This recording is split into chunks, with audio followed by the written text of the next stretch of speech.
Hello and welcome to Catalyze Music Academy. My name is Zaak Kerstetter. I'm an Ableton Certified Trainer. And for today's quick tip, I want to do something real quick and easy. I want to talk about a feature that a lot of people know about, but maybe don't necessarily know everything about, which is the preview volume control right over here that lives on your master channel. Now, this actually does three different things, but you'd be surprised about how many people don't know about all three of them. So I want to just clarify that real quick in this video. So first off, because it's called the preview volume, as you can imagine, when you click on a sample in your browser, that plays at a certain volume, and sometimes it's too loud and sometimes it's too quiet. So adjusting this volume control will control the volume of your preview.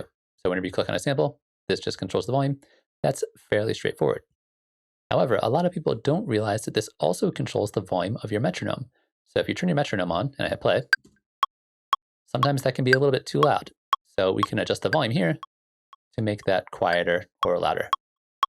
So really, really handy use for it there.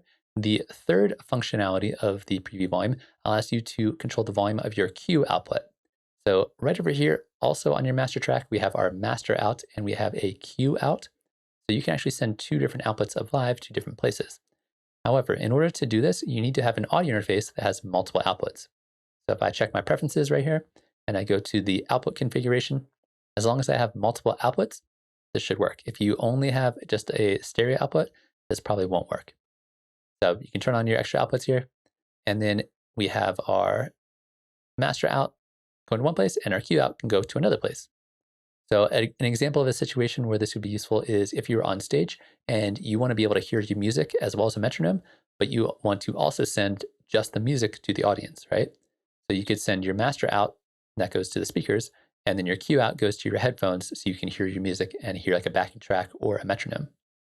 So once you have done this, your preview volume control here also controls your cue output. So you can have one volume going to your speakers and a different volume going to your headphones. And so if we were to try this out, if I turn the metronome on, it automatically routes the metronome out to the extra cue output. You can see it's lighting up here. You can't hear it because it's going to a separate output. And then I can control the volume here, and we can actually see the volume change on the cue output. But that's it. Those are the three functions of the volume the preview volume. Really useful, really handy to have around. And again, you'd be surprised about how many people don't know what this knob actually does. So real quick tip for this week. Hopefully you enjoyed watching that. If you did, please feel free to subscribe to the channel. I release videos every Monday and Thursday, as well as do live streaming here on YouTube on Tuesdays and Fridays. So once again, thanks for watching, and hopefully I will see you again soon.